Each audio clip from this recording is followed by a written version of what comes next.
Hey, everybody. Happy Friday night. I'm Anjanette Levy. Welcome to my channel. If you're a first time visitor, welcome. If you are a returning visitor, welcome back. Thanks so much for joining me. Please, when you come in, remember to hit that thumbs up button. Give me a like. Subscribe, please. I'm trying to reach my new goal of 18,000 subscribers. We broke 17,000 subscribers yesterday or the day before, which was very exciting. We've been able to grow the channel here pretty quickly, I think, which has been really cool. And it's thanks to everybody who tunes in every time we go live, which I really, really appreciate. Also, you can become a member now. And that's really cool too. So we have those cool emojis that you can use if you become a member. There's a link to do that. And we have the neon A, of course. We have my Making a Murderer grimace face, the scowl, if you will, from years and years ago, and Shelf Pope, of course. Can't go wrong with the Shelf Pope, which there's a story behind the Shelf Pope. I'm not Catholic, but there is a story there, and we'll go into that another time. We're, of course, going to be talking about the very latest in the Idaho 4 Bryan Kohberger case. Bryan Kohberger, of course, has pleaded guilty. He will be sentenced later this month, actually in about a week and a half. And I will be going back to Boise for that. And there's a new docu-series that came out just today on Amazon Prime. I started watching it this morning. I didn't make it all the way through because I had to work, but it's very well done. I love that it focuses on the victims, heavily on the victims, because that's what matters here. And joining me tonight will be a very special guest, Josh Ritter of Courtroom Confidential. He is one of my favorite people to talk to when I do Crime Fix on Law and Crime. He's great with the legal analysis. I feel like he's always spot on. He knows the law. He has a great YouTube channel, so you should subscribe to him as well and be watching him. And we're going to talk all about this. But first, I want to put up a picture because, as you know, in these criminal cases, a lot of times after an arrest is made, the focus turns to the defendant, the accused, and the court process. And a lot of times the victims take a back seat, and that's wrong. And unfortunately, but that happens because people want to know the why. And then we start wondering about the evidence. And in a case like this, where the spotlight has been so intense and there's been such a media glare, it's even worse. And, you know, the victims can seem to they seem to get forgotten. And I feel like sometimes it's even worse when a trial happens, because then the focus really turns to the evidence and the DNA and the phone records and the witness testimony. But this is why we're here. And we can't say their names enough. Maddie Mogen, Kaylee Gonsalves, Ethan Chapin, and Xana Kernodle. That is why we are here. That's why we have gotten to this point. And, their roommates, Bethany and Dylan, who've been the subject of much harassment, which has been totally insane and crazy. The Prime docu-series, I think, does a really good job, from what I've seen so far, of focusing on the victims. The one on Peacock that I appeared in, just to let you know if you want to check that out, I think does a good job of trying to focus on the victims as well. The Prime Video one obviously had greater access to the victims' families. Maddie's mother, my God, breaks my heart. I will tell you that. I watched her this morning on that docuseries, and it took my breath away a little bit. Maddie was her only daughter, and she talked about wanting to protect her, always wanting to protect her. Like, ever since she was a little baby, she never wanted her to cry. And it was just absolutely heartbreaking to listen to her. So I highly recommend it. But this is why we're here. And this is what people should be focusing on right now. So now I want to bring in Josh Ritter. First shout out quickly to new members. June Sidlaskis. I hope I pronounced that properly. June, thank you for becoming a member. Thank you so much. Love that. That's awesome. And we have another new member, Best Nancy.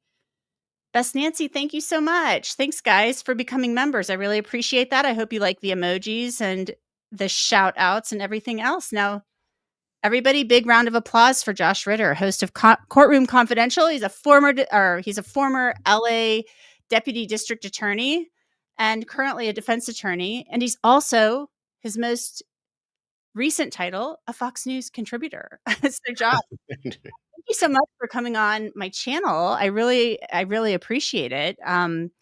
Tell us, first of all, how are you liking doing the commentary on Fox News? That's I've been on Fox a few times, just talking a little bit about Kohberger, and I think Karen Reed, I talked about that one time, and maybe Sean Combs or something like that. But you're doing some stuff for Fox now, and we saw each other at the airport in Boise. Yeah. And so, how cool has that been? It's been very cool. It was something that came unexpected. They were really beefing up their coverage for the Bryan Kohberger case. They thought that was going to be everybody thought that was going to be like kind of the crime of the last or trial, I should say, of the last 10 years. Mm-hmm. So Fox was planning on going in very heavily, and they had reached out to a few people and were trying to put together this coverage team, and they contacted me and said, are you interested? And I said, absolutely. I mean, I'm just happy to be involved with whatever network, you know what I mean? It was like they wanted people who were exclusive to them and people that would be comfortable traveling up to Boise to cover it. And I said, I'm all in. And we got all of that kind of paperwork and business taken care of Friday. And by Monday, we find out that Bryan Kohberger is taking a plea deal. And I thought the whole thing was going to fall apart. But instead, Fox says, no way, we're sending you up to Boise anyways. And so you and I ran into each other, and I was standing outside of the courtroom in 110-degree weather in my suit, reporting live from outside the courtroom, which was something I'd never done before and didn't really kind of imagine for my career. But it was fantastic, and I loved it. But yeah, it was a bit of a thrown for a loop, as far as no one expected that he was going to take this plea, including several, news organizations were really getting ready to cover this trial heavily. I'm going to hit on that in just a moment. But first, I need to shout out a new member, Hippie Mimi. Hippie Mimi, thank you for becoming a member. I really appreciate that. Remember, guys, if you're just coming in, thank you so much for coming in. Hit that thumbs up button. It really helps the video, triggers that YouTube algorithm. Oh, look at Johnny Knoxville. Johnny Knoxville is one of your viewers. And he has gifted 5 memberships. That's very generous. Thank you so much. Now I have to look at my phone. I tried to set up 2 laptops here, but me and technology don't always go together. So you need a Kaylin. I do need a Kaylin. I got Kaylin behind the scenes, and I don't know how to function in my normal life without her now. Yeah, I feel like I'm a little bit good at some of the things, but a lot of the things I'm not. And so I do need a Kaylin. I need to find myself a Kaylin, but now I need to figure out who these new members are. So I'm really, really trying really fast because I have to shout them out. I can't not shout them out. So we're going to get back to where I'm going to get back to, okay, here we go. Here are the new members. G of Twins, Jonna Moore. Oh, T Souza got a free membership, a gifted membership. How sweet. And Barb Olson. And then Jennifer Sukup. I hope I pronounced that properly. So thank you so much. That is super sweet and very generous. Very nice, guys. Thank you so much. Oh, and we got a couple more. I got to do these. Deborah Guzman, thank you so much. And oh, good Lord, Courtroom Confidential is being super generous too. Now I got to catch up. Let's see. Courtroom Confidential, thanks for the gifted membership. Wow. I like it. That is sweet. Super sweet. Janet Brissett, thank you so much. You're a new member courtesy of Courtroom Confidential. Jennifer Bradley, welcome. KLB, welcome. Susan D, welcome. Dolly Talk, welcome. And I think I got all of them. So if I missed anybody, I apologize. And then I think I might have seen one more. I'm trying to keep up in the chat. But yeah, I was very so here's the deal. let's go back to talking about the actual plea deal part of this. So you were shocked by the announcement of the plea deal. The docket just gifted memberships. I'm going to get back to the ones the docket gifted. That's very sweet. Thank you so much, the docket. I was shocked by it, but part of me was not. And I'll tell you why. Because when I went on vacation, I remember when I was like out in the wild doing that Wilderness. live Yes. stream with you, Right. which I Right. want to do that again, but That not when was it's fun. like 100 degrees where I live right now. It's just too disgusting out. I would be melting and everybody would be like, shut this down. I can't deal with this. Um, but when I went on that trip, I kept thinking to myself when I was going on that trip, I'm like, I wonder if Kohberger is going to plead out when I'm on that trip. Really? Yeah, because like, and I took work clothes with me because I was out west, and I kept thinking to myself, if he pleads out, I'm going to get on a plane and I'm going to go to Idaho because I won't be that far away.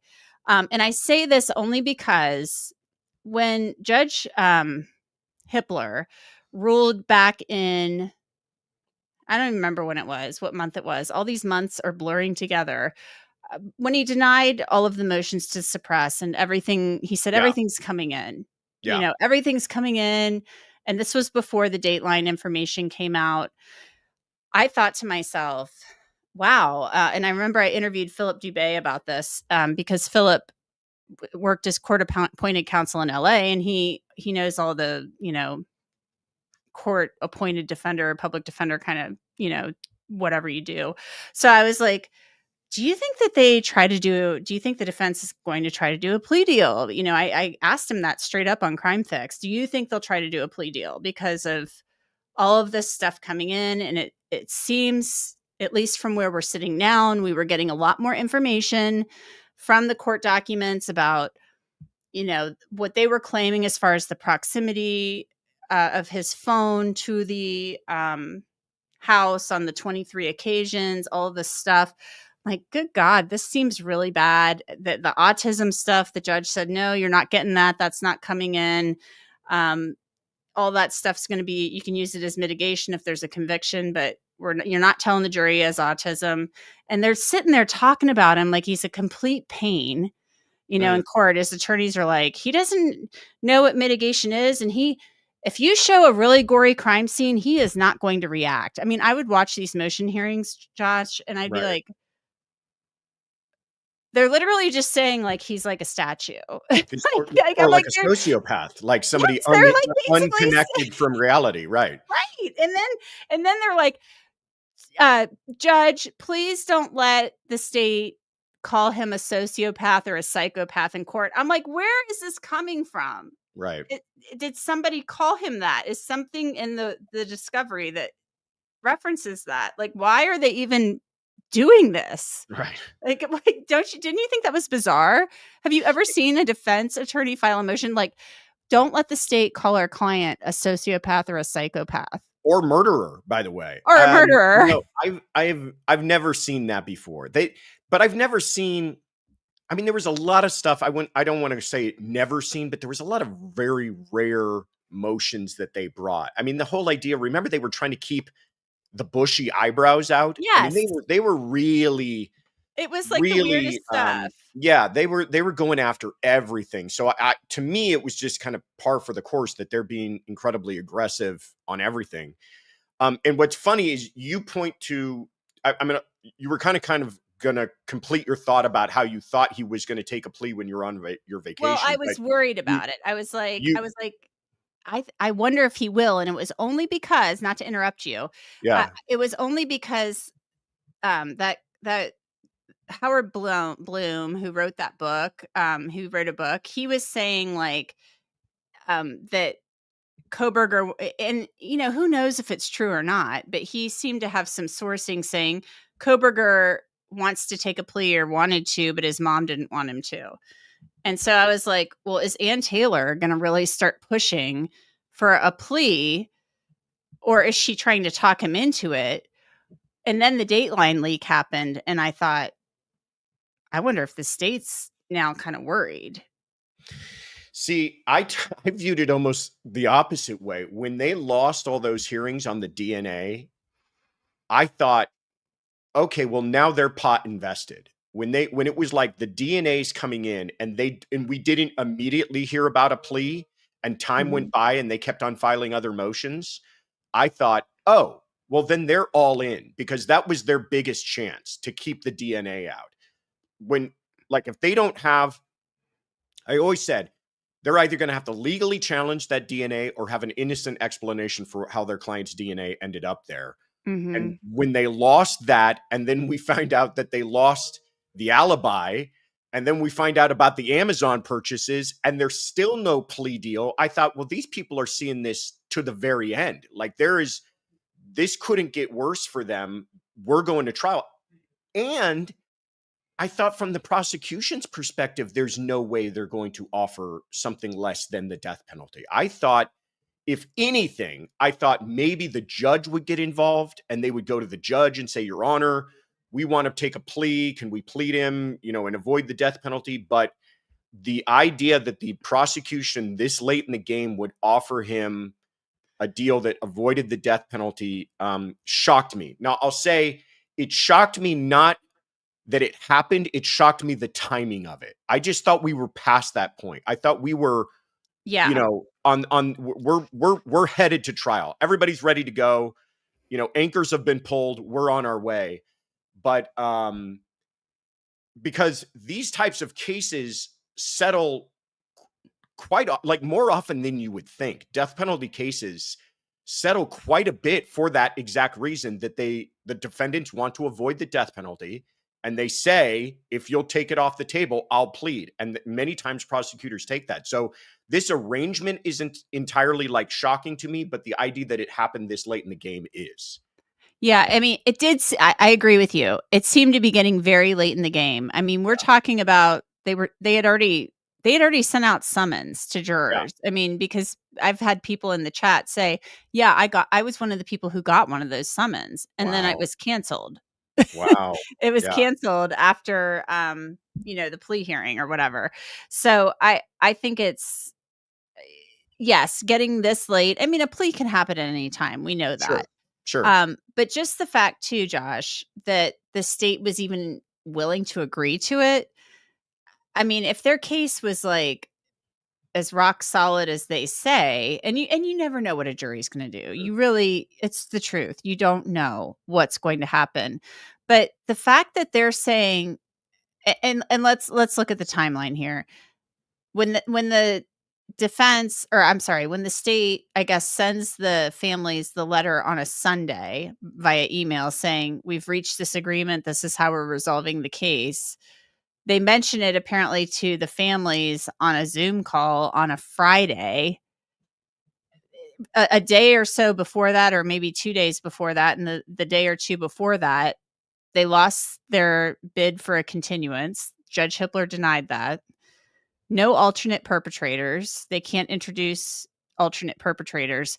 So, do you look at all of that and do you think that Ann Taylor went to Bryan Kohberger and said, "We're at the end of the line. We have no other play. What do you want to do?" 100%. 100%. I think many times these defendants, and I think Bryan Kohberger is probably, just what we know psychologically about him, probably one of these people that they need to lose all hope before they're willing to entertain the idea of a plea. And so, yes, he lost the DNA. Yes, he lost the alibi again and again and again. But the last thing they had was this alternate perpetrator hearing. And that was their last affirmative defense they could have launched. And they had, it sounds like they had 4 unidentified suspects that they were willing to offer up. I really feel had they won that, we'd be heading to trial. But because they lost that, I think it's exactly what you said. I think Ann Taylor, they lost it. They had a meeting with Kohberger. They said, "What do you want to do, Bryan? We've got no defense here. We're going into trial. They've won everything. We don't have an argument to be made. The DNA's coming in. We can't present an alibi. We can't present a third, an alternate suspect. Our only options are you taking the stand or hoping for some juror just doesn't get the law. And if you go down, by the way, you just took the lives of 4 beautiful people in the state of Idaho, and you're probably going to get the death penalty. What do you want to do? And I think he said, okay, see what you can do about it. I really feel that's how it went down, because the timing is the only way that makes sense to me. It just doesn't. I feel like if he had really a desire to settle this before then, it would have settled a long time ago. Yeah. I don't even know what she was going to do, though, Josh, if she got the continuance. Let's say Judge Hippler gave her another 30 or 60 days.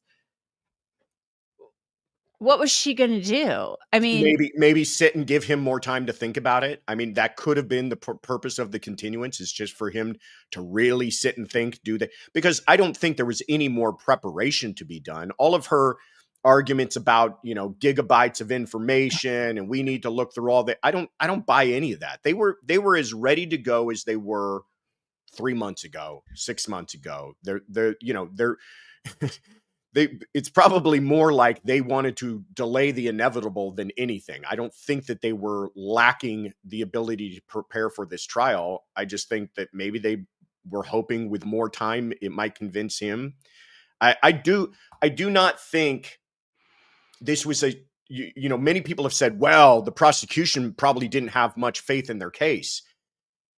Had they felt that way, I think they probably would have been offering this before now. But to me, everything we've heard, and I know that we're only kind of getting bits of information, it sounds like this all came together within days of us finding out about it. So I don't think it was like the prosecution all of a sudden got cold feet. I think they just decided, hey, things happen in trial. No trial is a guarantee. And on top of that, no death penalty is a guarantee. I mean, for everybody who's still kind of frustrated by this whole thing, think about this. Had they convicted him, which I think was a likelihood, and the jury came back and was not convinced to give him the death penalty, he would have ended up with life without parole anyways. But he would have maintained his right to appeal. So we right. would have a situation where he's going to prison for life, which he is now, and every 10, 20, 15 years, whatever, we'd be hearing about some new appeal, and they would be attacking the DNA and the lack of continuance and the lack of alternate perpetrator and the lack of alibi, and everything that the judge had ruled before then would have become an issue on appeal. And maybe some appellate court down the road would have seen things differently. That's a nightmare to me. I need to welcome the new members that Yes, the please. docket. So sorry. The docket gifted some memberships to Sarah Mia 23. Welcome. Elaine S. New member. We also have Leslie and Billy, Jenna, and I think that's it. Did I miss somebody? Sorry if I did, guys. I'm doing my best here. If I did, I apologize. And then we have Annie Legg says, I want BK to answer his own Reddit questionnaire. That would certainly be interesting, wouldn't it? Oh my goodness. Allie, welcome. Thank you for becoming a new member. Thank you so much. Welcome to the channel. Flash those emojis, guys. I'm thinking about some newer emojis to add as well. I find it really interesting though, Josh, that and Kathy. Sorry, Kathy. I almost skipped over you. I Kathy. apologize. Welcome, Kathy. I find it so interesting, Josh, that um he was finally willing to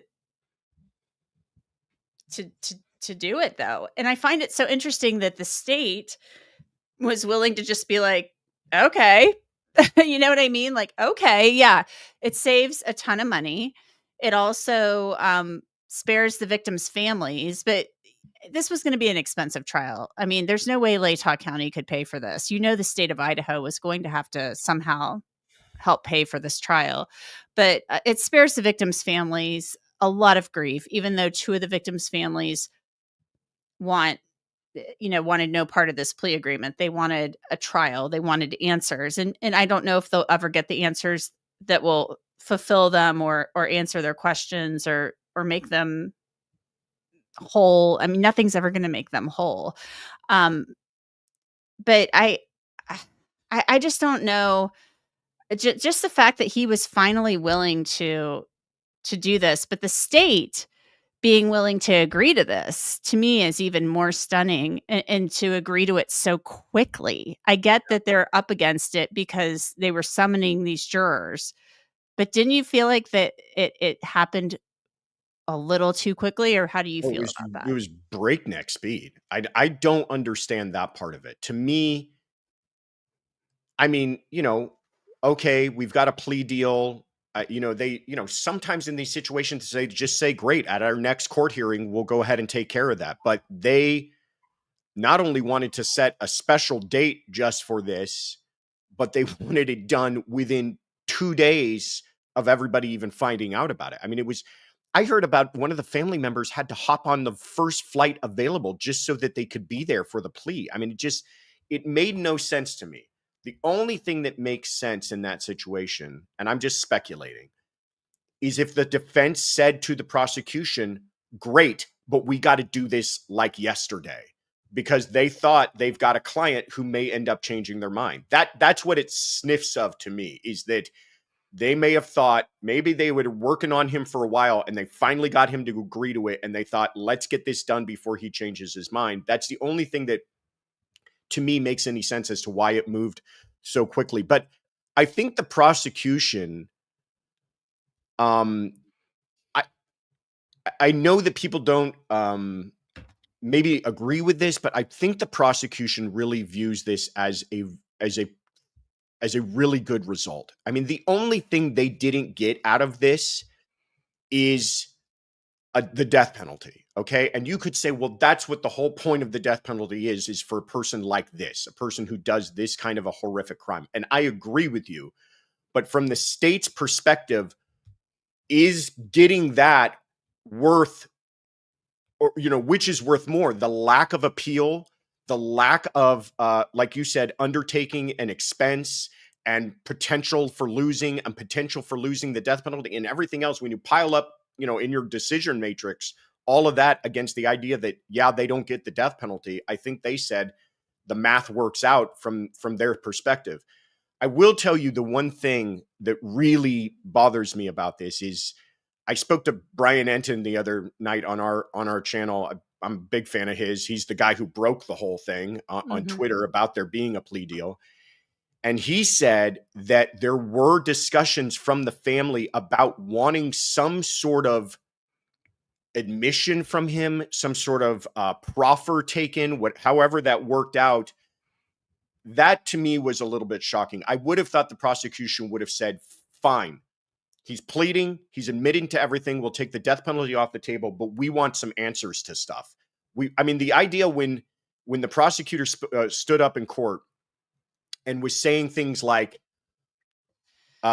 we don't know where the murder weapon is, or we Right. don't know why, if he intended to kill everyone when he entered the home, we don't have evidence of that. I'm sitting there screaming in my head, well, the dude who knows is sitting 12 feet away from you. Why 100%. don't we have these answers? Go ask, go make that part of it. Get the answers to these things, because I feel like the families, as hurt and bothered and frustrated as they are by all of this, a lot of that has to do with they wanted answers at the end of all of this. They may not have wanted the death penalty as much as they wanted to know what took place and why did you do this and why target these girls and why target that house and what did you do after? Give us all the answers. And the idea that we may not ever get those answers is very frustrating to me. So what you've just said has kind of cooked up like four questions in my head. Okay. It's because I have a lot of questions. I still have probably 100 questions, maybe not, Yeah. maybe more. I want to go back though, just really briefly. Well, let me read this super chat really fast Sure. from Johnny Knoxville. Sorry, guys. I do need a Kaylin, Josh. You I do need a clearly Kaylin. need a You can't Kaylin have because I'm our trying Kaylin, but to. you need a Kaylin. So everybody, I need a Kaylin. Johnny Knoxville, thank you for the super chat. Destroyed the crime scene, emailed the families, bad plea deal with no allocution. Such a classless handling of the case for the families. So Again, Johnny Knoxville, thank you for the super chat. Remember, guys, if you're just joining, we're up to 864 viewers. Thanks, everybody, for joining us on a Friday night. When you come in, please subscribe. Give me a thumbs up. Josh Ritter is here with me. We are forming a new law firm it's called Ritter Levy or Levy Ritter or Ritter and Levy. Yeah. When I was putting the thumbnail together, Josh, I actually thought that was like Ritter Levy. We're there together, and we sound like a law firm. I was telling you beforehand, the thumbnail looks like we're some new badass investigatory team. We kind of are. So, yeah, I'm not a thumbnail maker, but I do what I can. I mean, I am my own thumbnail maker. That's why I need a Kaylin again. But yeah, I feel like we did kind of the Ritter Levy and Ritter, whatever you want to call it. It sounds like a law firm, but I'm not a lawyer. I just kind of sort of play one on YouTube. But I always wanted to go to law school. I just never made it when I was a kid. And I'm dating myself. I used to watch LA Law on Thursday nights. I would stay up past my bedtime. I loved that show. If I didn't watch it live, I would set the VCR, and I loved that show, and it made me want to be a lawyer. And guess what? I never went to law school, but I should have done it, but I didn't. But anyway, let's go back to the waiving of appeals question for a moment. I have a question about that because I feel like, yeah, he said, yes, I'm waiving my right to appeal. Can he take that back ever? Can he ever then say, okay, like some law team approaches him in 5 years and says, you know what, some time has passed. And I feel like this is a strategy of some organizations. Time passes, memories fade. And they come to Bryan Kohberger and they say, we really think that you got a raw deal. Mm-hmm. There was such a media storm surrounding this case. The DNA technology has advanced. Things have changed. There's better cell phone technology now. We can do better testing. We really think you got a raw deal. Even though he stood up in court and pleaded guilty, and he could say, I felt I had no choice. I was staring down the possibility of the firing squad. Like they literally basically almost built that firing squad for me in the state of Idaho. 100%. Everybody was against me. And so like some Innocence Project somewhere comes out of the woodwork and is like, we need to review your case. And then Ann Taylor's like, yeah, I just felt so under pressure, and no, he wouldn't give us a continuance. We did the best we could. I mean, he had autism. Nobody would listen to us. It's all on video. You have all the hearings. I mean, this was the biggest case in 15 years for dead college kids. Nobody was listening to reason. And,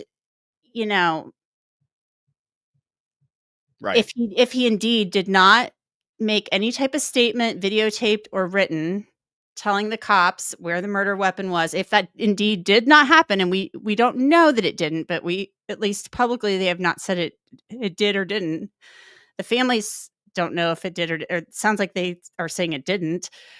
And I only say this because Chris McDonough, the guy on the Interview Room, was on Nancy Grace. I heard him say that he heard or was told from a source that Kohberger had to write something out. Now, I haven't been able to confirm that.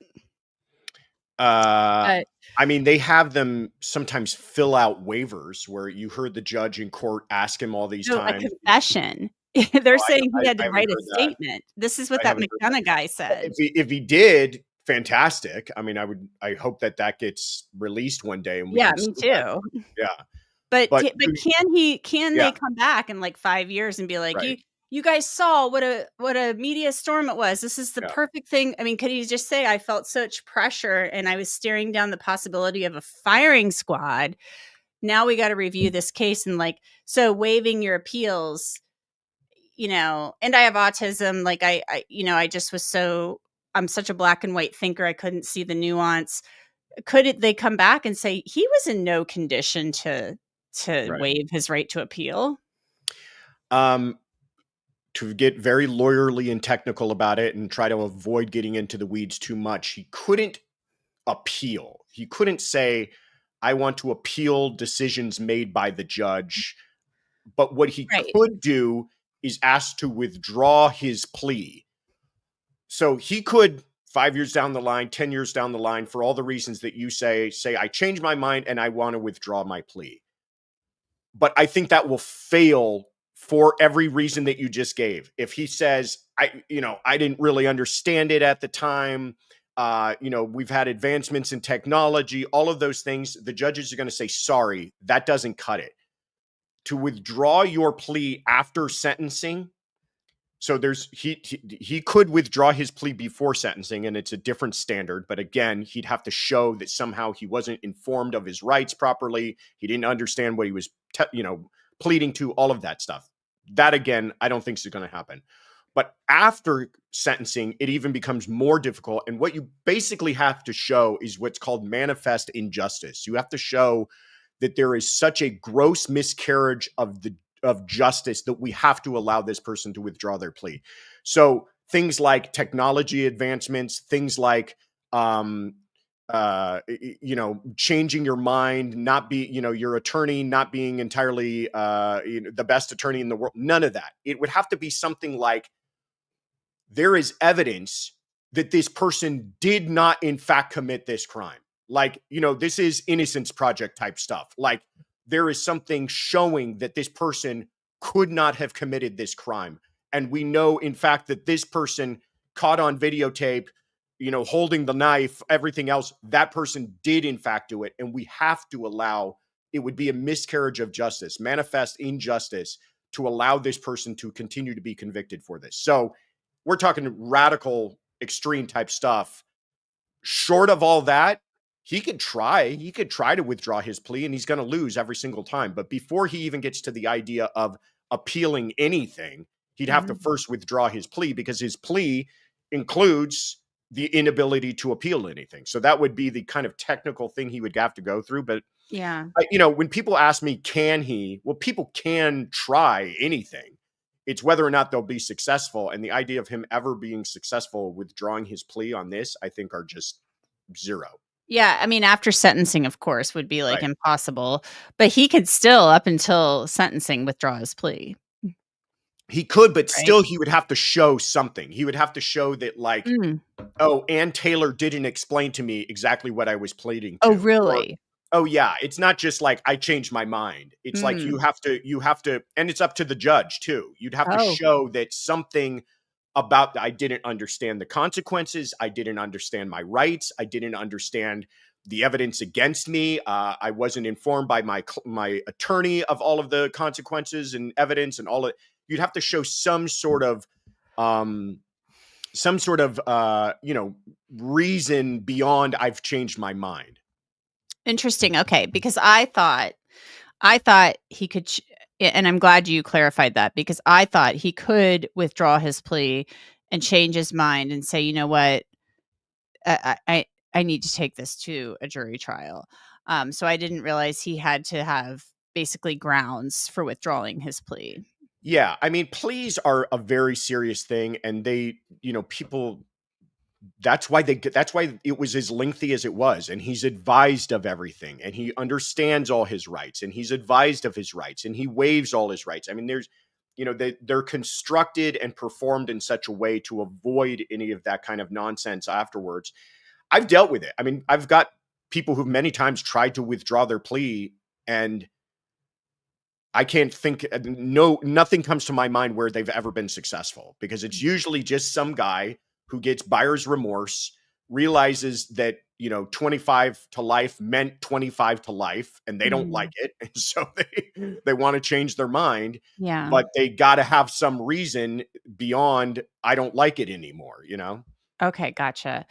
Um, well, then that seems very unlikely that that's going to I happen. can't see any of that happening. Okay. So And should then, I by the way, oh, sorry, go just ahead. so Yeah. we're clear, Mhm. all that means is it's set back for trial. And then he's looking at the Right. death penalty. And then everything's, so it's not like he somehow somebody had asked a question on my channel before, like, could this be 3D chess on Ann Taylor's part to just get the death penalty off the table? No. I mean, it would just go back to exactly where it was before. Right. Yeah. And just to be clear, I mean, her ability in a case this heinous to get the death penalty taken off the table is a huge win. Yeah. Yeah. I mean, I it's a think huge she win for the I defense. think she views this as a victory. I really Yeah. do. I think that from day one, they viewed their mission, and Taylor and her team, as not getting the death penalty, whether that meant it being removed or him just not being convicted of it. Well, every attorney, like I asked Kirk Nurmi, who Yeah. represented Jodi Arias. He basically told me that, I did something with him on, I think, Lori Vallow a while back, and he basically said, in a death penalty case, that's what you're trying to do. Yeah. He's like, that is your goal, Yeah. is not getting your client the death penalty. I mean, getting life in prison without parole. So he's like, and people who I've covered cases with in Ohio when I worked in local news, defense attorneys would say, it's a win. Like, you Oh, yeah. won, essentially, if you get your client life without parole instead of the death penalty in a capital case. So he said basically that's all you're trying to do is get your client LWOP. Shy Gal 8, thank you so much for becoming a member. Really appreciate that. Yeah. Welcome to Anjanette Levy's channel. If you're just joining us, thanks so much for joining, everybody. I really appreciate it. Josh, I wonder how much too the Dateline leak played into the prosecution's decision to do this. And I know we've talked about the doomsday scenario of it being somebody close to the investigation having handed over that information Yeah. um, to Dateline, somebody like an investigator, a detective, or somebody like that. And we have no idea who did that. I just want to Right. be clear about that. There's an investigation underway, but do you think that played any role? Was that part of the equation at all? Or was the state just like, okay, we can be done with this and not put the families through this, spare the expense? I mean, do you think that was part of the equation at all? No, I think Dateline created headaches for them as far as jury selection, and I think they were probably not looking forward to that. I think it probably tacked on an extra week to jury selection, which is why you remember the judge didn't continue the case, but for Right. 1 week. I think that might have been to just accommodate more time for jury selection, knowing that there was just so much information out there since Dateline. But I don't think that the prosecution came out of that and said, "Oh my God, we really got to see if we can't settle this thing." I think that had they been approached with this by Kohberger's defense a while ago, they probably would have gone for it. I think Kohberger's defense was hoping that they could take that away from the judge. You know what I mean? Or from Mhm. the prosecution. I think had the judge anywhere along the line taken the death penalty off the table, they would have headed to trial, because Mm. then they're kind of like, what do we got to lose? There was I do agree with you that the only thing they viewed this as is spare their client's life. So had a judge not allowed the death penalty to be on the table, I think they would have headed to trial. It's like, okay, great. Maybe something goofy will happen. Maybe some juror will lose their mind, and maybe we get a hung jury, or better yet, something even better out of this. Um, but when the death penalty remained on the table and all of their other options for a defense were gone, I think they thought, this is our very last chance to save our client's life. And I think the prosecution just kind of would have probably entertained that at any point. I Mhm. really do feel that way. Again, Brian Enton, who's kind of got some insights into this whole thing, his view is that it wasn't like an expense thing, but it was more like a complete um like it was turning that community upside down. The court system was overwhelmed. The In even down Moscow? to, yeah, in Boise, like that, Oh, even in the Ada court, County? yeah, that they like didn't have the resources to Really? handle all the media attention, and that it was just becoming a pain. That's his view. I don't know if I In Ada County? I could that's see what that in Latah he was County, just but saying not. that they were all kind of happy to wipe their hands of this whole thing. Again, that's I don't know if I would I'd only been to Boise that one time through this whole thing, but I end of the day, I really do feel that they thought, hey, this is a rock solid conviction. It gets us everything we want, aside from the idea that, perhaps maybe 40 years from now, they put him in front of a firing squad. But I agree with you. I think they changed the laws in Idaho just for this case. To me, they were going all in, and that's why I was so shocked. Yeah.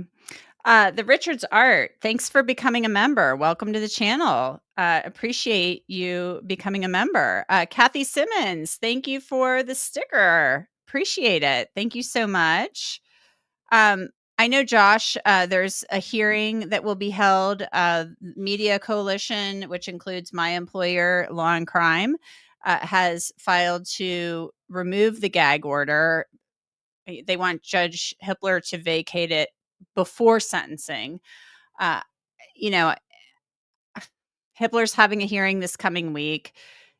To me, I've seen gag orders remain in place until after sentencing. Hippler seemed like he wanted to vacate it, and Bill Thompson was like, no, no, no, keep it in place. Until because of the history of this case, which I was like, is he worried Kohberger's going to change his mind, or the history of this case? What does that mean? I don't know what that means, because other people have talked or what have you. I mean, why? What do you see happening with that? Is Hippler going to vacate it? Is he going to keep it in place? And why would Bill Thompson want it to remain in place until after sentencing? My view was Bill Thompson was referencing the extreme media attention. Remember, this is a case that got moved Right. hours away from its home court because of the media attention. Then we have this Dateline thing, which causes everybody to kind of lose their minds because of the media attention. And I think he was probably referencing more than anything, like, we're at the 1 yard line.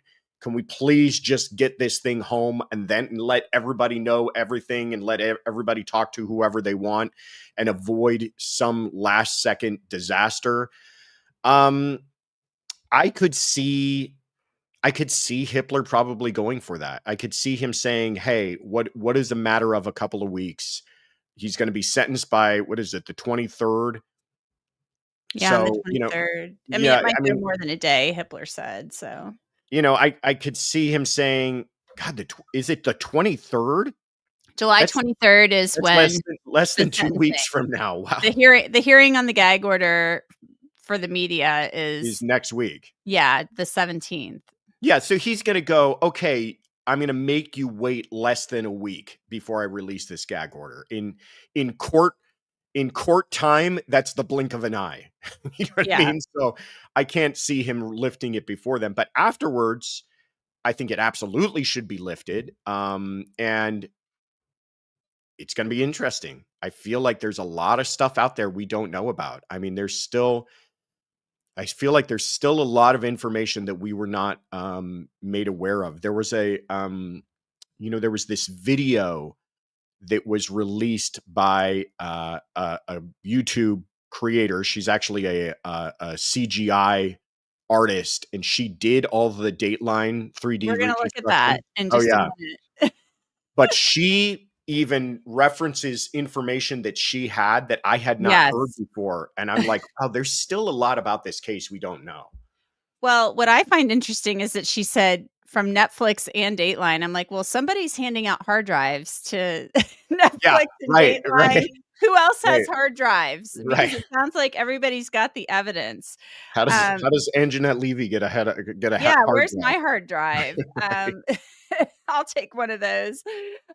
Because I've been privy to a lot of information in the past, from on other cases. As a reporter, you get all kinds of information off the record, stuff where you're like, you got to keep it close to the vest. You can't, but about it. But yeah, she put some stuff out there that was pretty interesting. Let me show that, but let's look through that if you don't mind, Josh. Sure. Do you mind if we look at this? This is from a woman named Amber, and I'll Yeah. let you all know. I actually reached out to Amber and I was like, hey, like your animations are amazing, first of all, and was hoping to speak with her, but no response just yet. So, um, I want to thank the moderators too. I forgot to welcome the moderators. It looks like Webby has to work in the morning. So Webby, thank you so much for being here. But Monty's here, the docket's here, moderator is here. Mo is Mo's name. Melmac is here. But let's look at this, guys, because this is, and I'm going to speed it up to like 1.25. But this was a really interesting animation, and Amber says she made Dateline's 3D animation. If you watch the Dateline special, this woman is incredibly talented, really, really talented. So let's look at what she says. And she's talking about information she received from Netflix and Dateline. So Netflix has the info too. Oh, I guess I should probably unmute it. Here we go. Since Bryan Kohberger pled guilty today, I feel like we released this full illustration of the Idaho 4 crimes, showing Kohberger's movements. It's put together by evidence given to me by media companies like Netflix and others, including more recently Dateline, who hired me to do their 3D modeling for their project. Okay, Netflix and others, including Dateline. So maybe we have more than two, more than Netflix and Dateline. So maybe everybody's got the goods. This is very sweet, Josh. Here we go. CJ says, I'm a new courtroom confidential transparency lane to your channels. Love your thoughtful analyses. Thank you so much. It's very sweet, CJ. Thank you. And thank you for the super chat. Very sweet. Thank you. Hi, Okay. CJ. So, let's go back to this. So she's got the goods. So she's put together this animation, which is really interesting. I'm going to include a lot of information into this episode where you can see exactly what took place from moment to moment. Let's get started. In this illustration, we're going to start at 3:30 a.m. At this time, everyone is asleep except for Xana. Looking inside the home, we can see where everybody was. Starting at the 3rd floor, we can see where Maddie and Kaylee were sleeping. Maddie was sleeping on the edge of the bed, while Kaylee was sleeping near the wall. As we go out and drop down to the 2nd floor, we can see Dylan's room directly under Maddie's room. Continuing across the living room onto the other side of the home, we see Xana's room. She's sitting in bed scrolling on her phone while Ethan sleeps next to her. Minutes ago, she had just finished ordering DoorDash and has all the lights on while she waits. The last roommate to mention is Beth, whose room is on the 1st floor, directly below the living room. As most of them all sleep, Kohberger pulls into the neighborhood for the first time this night at precisely 3:30 a.m. We know this due to a home security camera that captures the intersection and records the coming and going of anybody that enters that neighborhood. I'm going to speed this up a little bit because I know it's 12 minutes long. So let's just go in here. And somebody commented that we know that Xana was not asleep. You're correct. We do know that. So she goes up to 4:02 a.m. We know that. Well, hold on. Let's look at this part. So it is possible he witnessed Kohberger staring at the windows as he drove by. Continuing, as the driver leaves, Xana turns off all the lights, sits on her bed, and scrolls on her phone as she eats her food. A few minutes later, Kohberger enters the neighborhood for the last time. But this time, as he drives by the home, he sees all the lights are off. At the camera B location, he turns around to head back to the residence as shown in this video.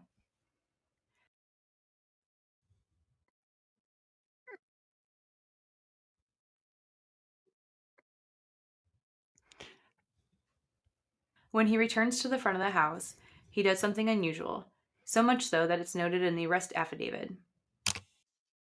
On page 6, it states, when the suspect vehicle 1 is in front of Kings Road residence, it appeared to unsuccessfully attempt to park or turn around in the road. We'll move past this a little bit and we'll just get to the part where he goes inside the house.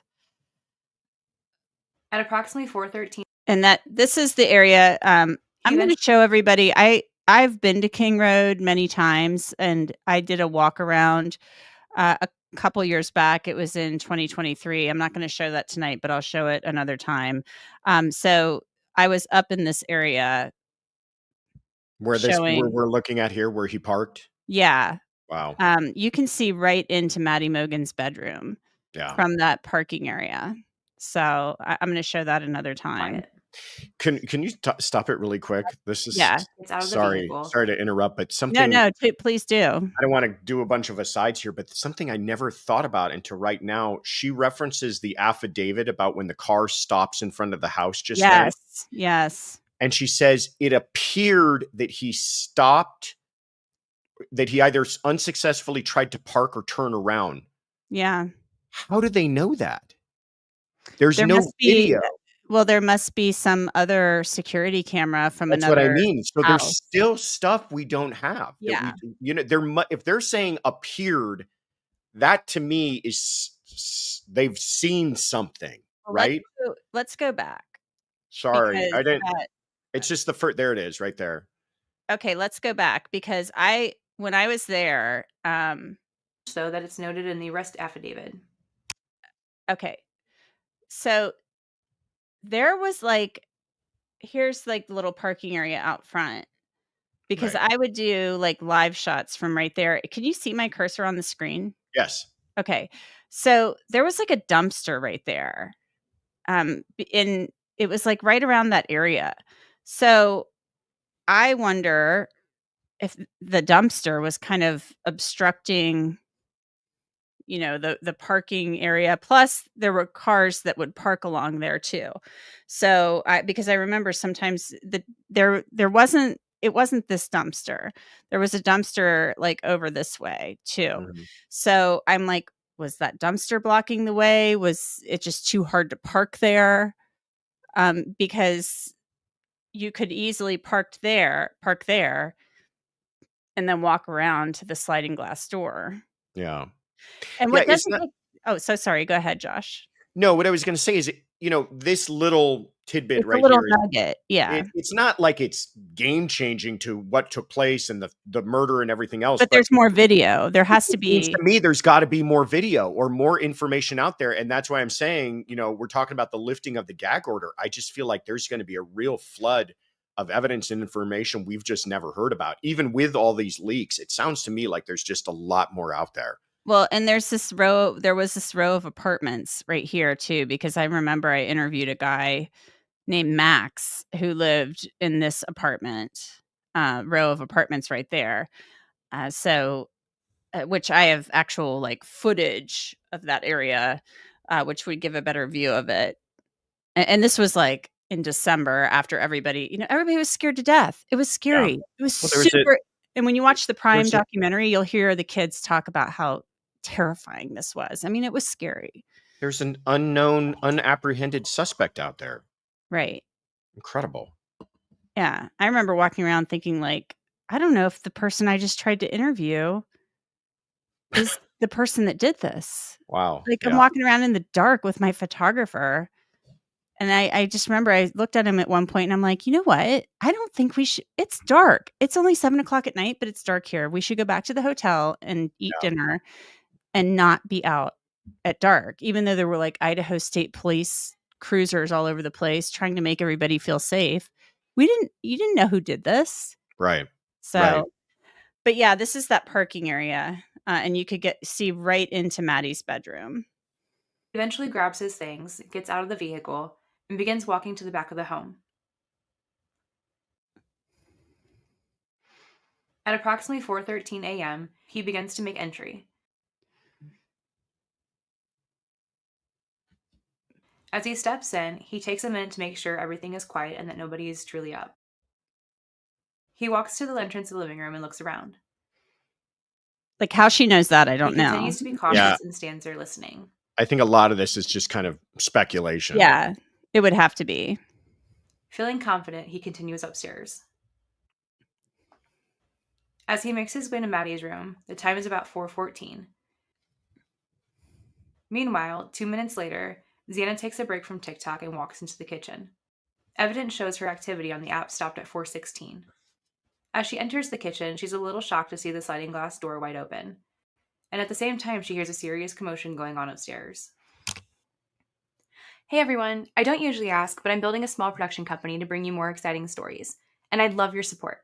Okay, everybody, support Amber, but we're gonna scroll through this. We're not gonna make everybody sit A here. source revealed that Santa's phone recorded steps and elevation change. Okay, guys. So Xana is in the kitchen, and apparently her phone recorded steps Elevation and change. elevation changes. So she has her phone in her hand. Yeah. And somebody messaged me on Instagram today that and I'm going to watch some more of the Prime documentary tonight if I can stay awake. But I will be watching the rest of it over the weekend. That DM Dylan heard water running in the kitchen or something like that. So she Oh, was she may have left it running to go see what was happening well, upstairs. like, maybe she was, like, and it I don't wanna if this is not right, I'm sorry, guys, like, busy day, I'm reading Instagram messages, I'm making phone calls, I'm doing all this stuff, but that she may have been in the kitchen washing her hands after eating her food, and Mm, then she hears this noise and goes to check it out. yeah. Picking up where we left off, a source revealed that Santa's phone recorded steps and elevation change, which is how it's known she went to the kitchen and the third floor. When she walked up to Maddie's doorway, she interrupted Kohberger, who had just finished an intense battle with Kaylee, who fought back violently. After a second or two, he notices her, and then she turns away. Being dark, Xana didn't realize what she was seeing other than a shadowy figure. Out of fear, she quickly leaves. A single source, unaffiliated with the media, claims Kohberger injured Xana on the third floor hallway, leaving evidence of blood there. That But that this right single source of there. information has But see, yeah, I'm I've bothered by that never heard fact. that before. Yeah. This first of all, the way she describes it, a single source unaffiliated with the media, is a very uh, carefully worded way of describing that. But this idea that there may have been, unconfirmed by the way, but may have been evidence that she was injured on the stairway, that's something I'd never heard before, and is, Right. again, kind of really tremendous information that of how they were able to reconstruct when all these murders took place, That which followed which. and the elevation change Yeah. too, the Yeah. fact that they believe she went up the stairs, um, and so yeah, it's just horrifying. True Crime Horrifying. with the Sarge is in the chat. Hey, Joe. Joe, hello. I'm so excited to see you in the chat. I'm gonna have to get you on the channel again soon. So let's watch the rest of this. That was super interesting when she said that the whole yeah, a single source not affiliated with the media, but she hasn't confirmed it with anybody else. So I'm like, is this a cop? Sounds That like, I mean, that's the way I would describe a cop if I didn't want to reveal it was a cop. yeah, and they had the FBI make that the model of the house for the trial. I'm like, but I always wondered why they didn't have any animations made for the trial, because you can do that. I've seen that done in other trials. Sure. I'm like, did she make something for the trial and we don't know about it? Like, what's Oh, going I don't on? know. I don't know. Because that to me would have been almost better than the potentially better or than the model of the house. Okay, here we go. has not been validated by any more sources. Not been Continuing, validated by any more Kohberger, sources. without thinking, pursues her all the way to her room, not realizing he had dropped the sheath of his knife. When he gets to the room, he attacks Xana, and the time is precisely 4:17:30. We know this because of camera A captured the sound of screaming and the thud. It's just nightmare fuel. After attacking Xana, Chilling. And even when I listened to that, I didn't realize that that was a scream. Just Maybe and being heard from like a house or so away. when you heard that though, would you have thought that was a scream? No. And that audio I think we've heard before. Yeah. You And have. I remember thinking, like, really, is that what that is? But now if they're able, because at the time that we had heard that, we didn't even, it was still kind of the theory that they were all killed as they slept. Well, now we know that Xana fought and that Xana ran and probably most likely was screaming. The idea that that scream could be heard from a house, however many yards away, and Mhm. caught on the audio of that ring camera or surveillance camera, whatever that is, it's just a nightmare to me. Yeah, it's absolutely horrific. I mean, it's horrific. I just can't obviously they pieced together I'm thinking they pieced together that was a scream based on Dylan's statements Timing. Must have been and timing too. well, and her phone possibly. Maybe her phone, something happens with her phone, or maybe she's wearing an Apple Watch. Something, you know what I mean? Like, because Yeah. maybe that's how they realize it's a thud. Maybe it's all pieced together. Um, Johnny Knoxville, thanks for the super chat. Just think if Xana distracted Kohberger and made him forget the knife sheath, she literally helped solve the case. Wow, what an Wow. epiphany. Wow. That is true. Her sacrifice is what actually made the case get solved. And Yeah, I do believe that. I do believe without that knife sheath, we'd still be talking about the mystery of who killed these kids. I agree with you. They would have just had a white car circling around. They might have eventually landed on Kohberger as somebody who had a similar vehicle, but would they have had enough to connect him I to it? I mean, again, No. we don't know what we don't know, but what we do know, there is not enough to even file charges without that DNA, in my view. Correct. I agree. All they could hope is that they went and maybe tried to question him and that they maybe tried to trip him up or something like that. Right. I mean, something like that. And now Johnny's thought about the sheath and Xana distracting him, that potential. That's now making me question my theory about him placing, taking the knife out of the sheath and putting it on the bed, and then, him. You think it was like a dare to police by leaving that No, knife no, sheath? no, I've never thought that. Oh, I've always thought that Maddie was the intended target and that yeah, Keely surprised him. I right. I always felt this was a sexually motivated crime that that he I thought he took the knife out of the sheath, the killer did. Um, put the sheath down on the bed and maybe was getting ready to do whatever he was going to do, and um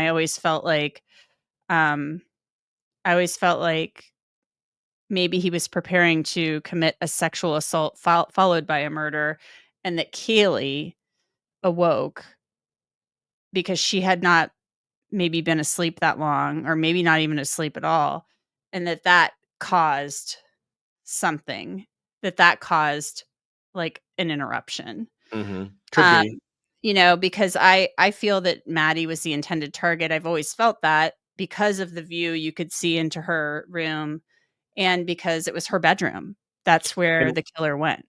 don't we have not evidence, but I think we've heard people say that um that she was injured the most, that there was like kind of personalized Kaylee? injuries to Maddie. I don't know. Steve Gonsalves always said that Keely's injuries were more severe than Oh, Maddie's. And maybe I'm getting that wrong then. Maddie,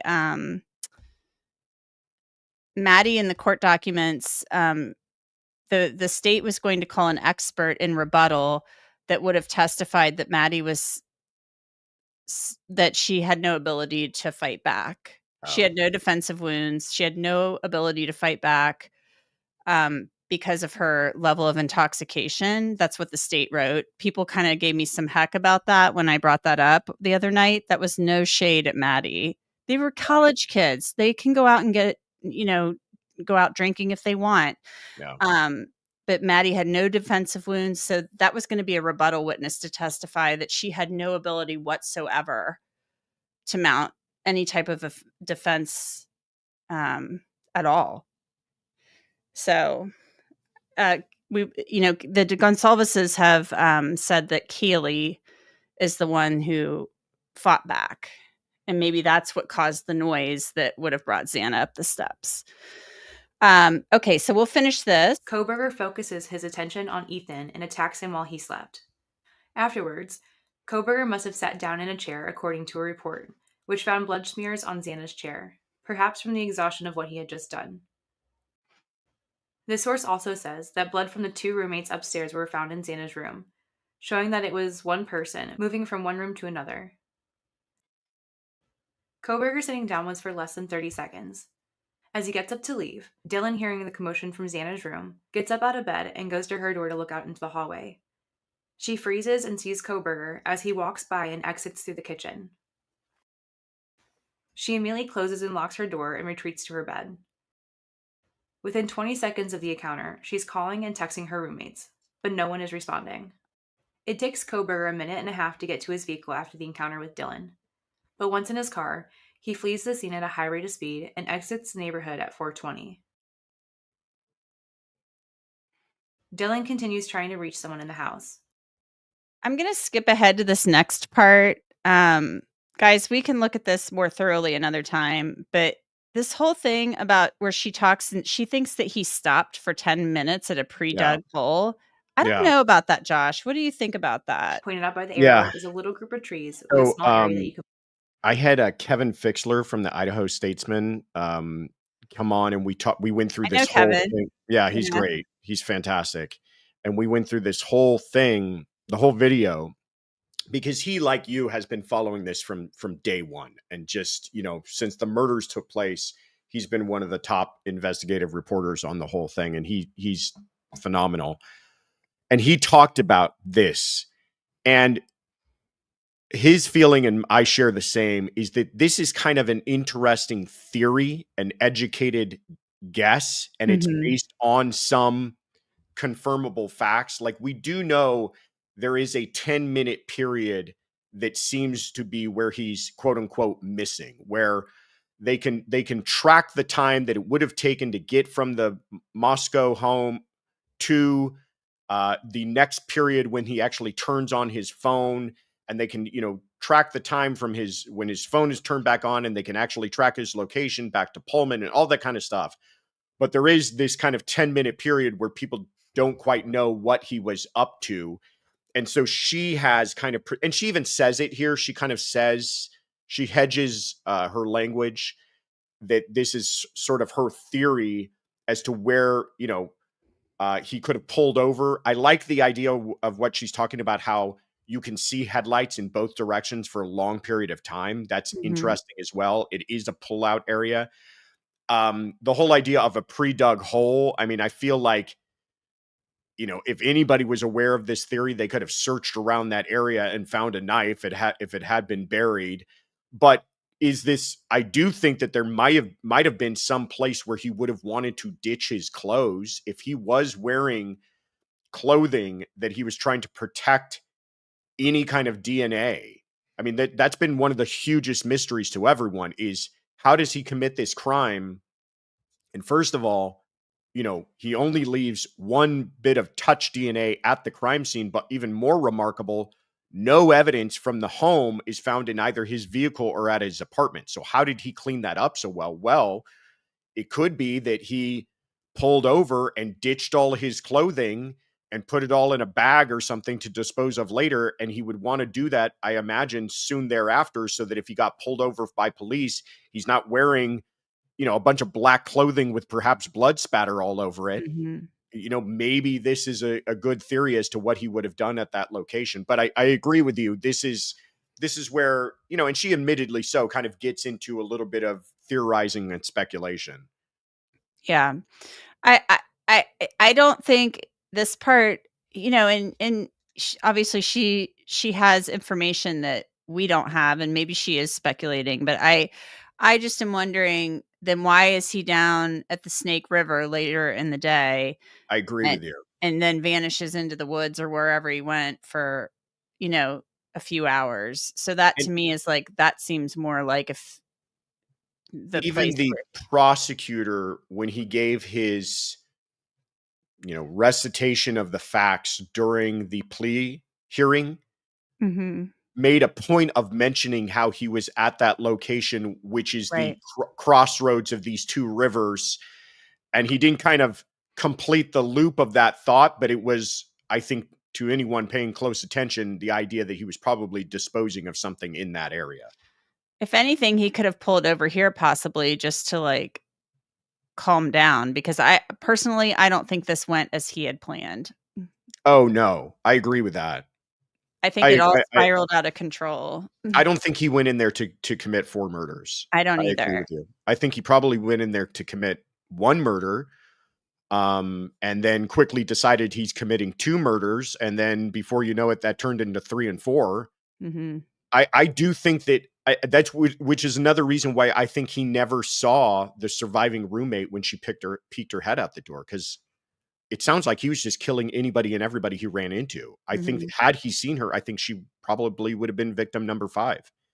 Yeah, I think it was tunnel vision. If he sat, he sat down in that chair, he's exhausted, because that would have been like this insane adrenaline rush. He's exhausted and he's like, I have to get the hell out of here.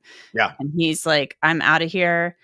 And then he gets back to his house eventually, 5:30 a.m. He does whatever he does. He gets on the phone with the parents, says whatever he says to them, and then we've got the thumbs up takes that later in the weird morning. selfie. Yeah. Yeah.